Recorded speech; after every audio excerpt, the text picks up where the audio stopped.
Breaking news out of Texas. A Texas land commissioner is offering to sell thousands of acres of land in the state to the Trump administration for the purposes of building mass detention camps. The original offer was around 1,400 acres, but now she's amending it to increase it even more. If you think this sounds like Germany in the 1930s, you're actually not far off. But who would do it and who's going to pay for it? ICE certainly doesn't have the funding. We can barely deport the people who are sitting in prisons convicted of actual felonies. There's no way that Trump can realistically and legally utilize the Alien Enemies Act of 1798 to do it because we're not actually at war with people who are living in the United States. And we also know that utilizing the National Guard in order to work domestic affairs rather than what they're supposed to be doing isn't exactly a walk in the park. Considering Texas elections are coming up in 2026, this seems like a MAGA marketing ploy in order for the commissioner to be reelected, so good luck.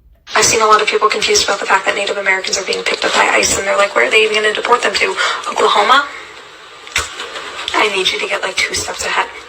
Mass deportations is exactly how it started in 1930s Germany, until they conveniently realized that they had nowhere to actually deport these people to. So what did they do? They invested in building detention centers, which we now know as concentration camps. That's exactly what they did. There's a reason that Native Americans were brought up in the birthright citizenship argument.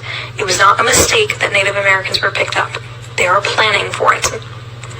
They are also going to use the excuse that Mexico is turning away all of the deportees as another reason why they need to build more detention centers. And don't get me wrong, I'm not mad at Mexico. Other countries need to be fighting back as well. That's not the point of this. But they are going to use it as an excuse to give government contracts to private prison companies to build more detention centers. That is the plan. It is why private prison companies are investing so heavily in congresspeople's campaign funds and why congresspeople are investing so heavily in private prison systems stocks. AOC literally just commented on this. That is the plan. The plan is concentration camps. They are going to find loopholes in laws like the Patriot Act, which allow for people to be stripped of their due process if it's a national security concern. And they're going to find loopholes like the 13th Amendment that allows for slavery in prison. And they're going to use those loopholes to charge these people with crimes that have life sentences, no due process, and they are going to use them for slave labor. They are planning concentration camps. Please get ahead.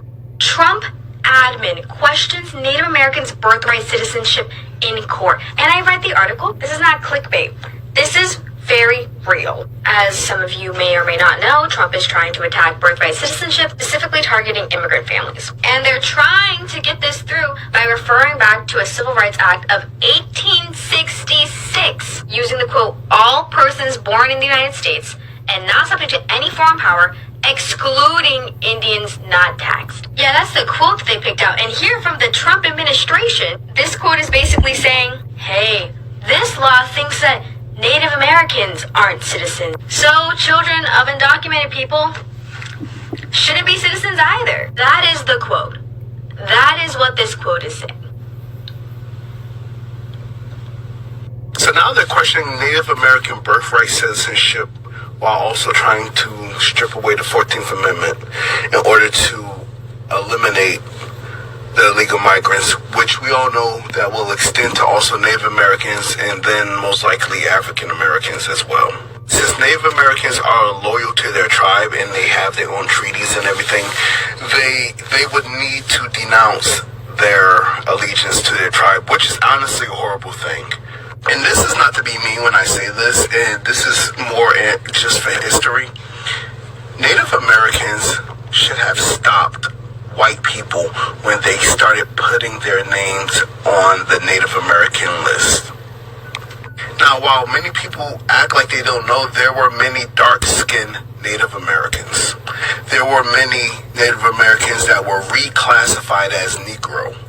And as they stripped away their rights to be Native American, they then forced their names onto the Native American census list. White people. That's why you see so many super white Native Americans with 1% Native.